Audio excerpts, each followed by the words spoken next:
अरावन, किन्नरों के देवता। अरावन देवता का संबंध तमिलनाडु से है। यहाँ पर अरावन देवता की पूजा बड़ी ही श्रद्धा भाव से की जाती है। अरावन को इरावन देव के नाम से भी जाना जाता है और इन्हें किन्नरों के देवता के नाम से भी जाना जाता है। किन्नरों की दुनिया एक अलग तरह की दुनिया होती है जिसके बारे में आम लोगों को जानकारी कम ही होती है।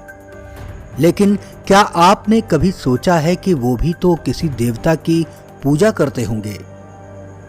अर्जुन और उलूपी के पुत्र अरावन ही किन्नरों के देवता हैं। खास बात यह है कि किन्नर इस देवता की सिर्फ पूजा तो करते ही हैं, इसके साथ उनके साथ विवाह भी करते हैं। अरावन यानी इरावन देव को किन्नरों का देवता कहा जाता है, इसलिए दक्षिण भारत में किन्नरों को अरावनी के नाम से भी जाना जाता है। अरावन देवता महाभारत के प्रमुख पात्रों में से ही एक हैं और युद्ध के दौरान उनकी महत्वपूर्ण भूमिका भी रही। तमिलनाडु के अरावन मंदिर की सबसे निराली बात यह है कि यहाँ पर अरावन देवता का विवाह किन्नरों से किया जाता है और विवाह के अगले दिन ही अरावन देव की मृत्यु हो जाने के साथ ही किन्नर विधवा भी हो जाते हैं। इसका संबंध महाभारत काल की एक अनोखी घटना से है। महाभारत की कथा के अनुसार एक बार अर्जुन को द्रौपदी से शादी की शर्त के उल्लंघन के कारण इंद्रप्रस्थ से बाहर निकालकर 1 साल की तीर्थ यात्रा पर भेजा जाता है। वहां से निकलकर जब अर्जुन उत्तर पूर्व भारत पहुंचते हैं तो वहां उनकी मुलाकात एक विधवा नाग राजकुमारी उलूपी से होती है। वहीं दोनों को एक दूसरे से प्यार हो जाता है और दोनों विवाह कर लेते हैं।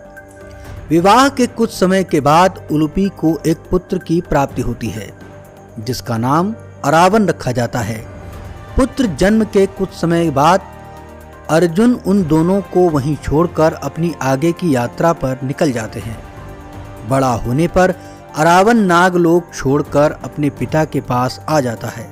उस समय कुरुक्षेत्र में महाभारत का युद्ध चल रहा होता है, इसलिए अर्जुन उसे युद्ध करने के लिए रणभूमि में भेज देते हैं। युद्ध में एक समय ऐसा भी आता है जब पांडवों को अपनी जीत के लिए मां काली के चरणों में नरबल हेतु एक राजकुमार की जरूरत होती है। जब कोई भी राजकुमार आगे नहीं आता है तो अरावन खुद को नरबल हेतु प्रस्तुत करता है। लेकिन अरावन एक शर्त रखता है कि वो अविवाहित नहीं मरना चाहता।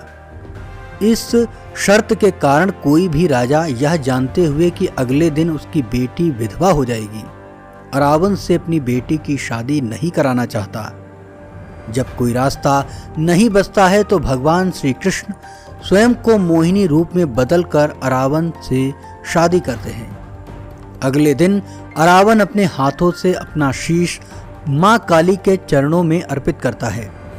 अरावन की मृत्यु के पश्चात श्री कृष्ण उसी मोहिनी रूप में काफी देर तक अपने पति की मृत्यु का विलाप करते हैं। श्री कृष्ण पुरुष होते हुए स्त्री रूप में अरावन से शादी रचाते हैं, इसलिए किन्नर जो कि स्त्री रूप में पुरुष माने जाते हैं अरावन से एक रात की शादी रचाते हैं और उन्हें अपना आराध्य देव मानते हैं। पूवगम गांव में हर साल तमिल नववर्ष की पहली पूर्णिमा को 18 दिनों तक यह उत्सव होता है। इस उत्सव में देश भर से और विदेशों तक से किन्नर आते हैं। शुरू के 16 दिन खूब नाच गाना होता है और हंसी खुशी शादी की तैयारी करते हैं।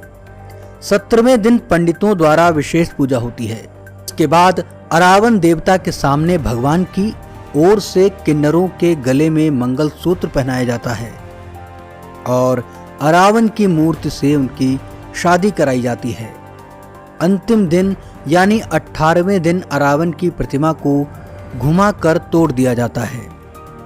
उसके बाद दुल्हन बने किन्नर अपना मंगलसूत्र तोड़ देते हैं, साथ ही चेहरे पर किए गए सारे श्रृंगार को भी मिटा देते हैं। सफेद कपड़े पहन लेते हैं और खूब विलाप करते हैं और उसी के बाद अरावन उत्सव खत्म हो जाता है।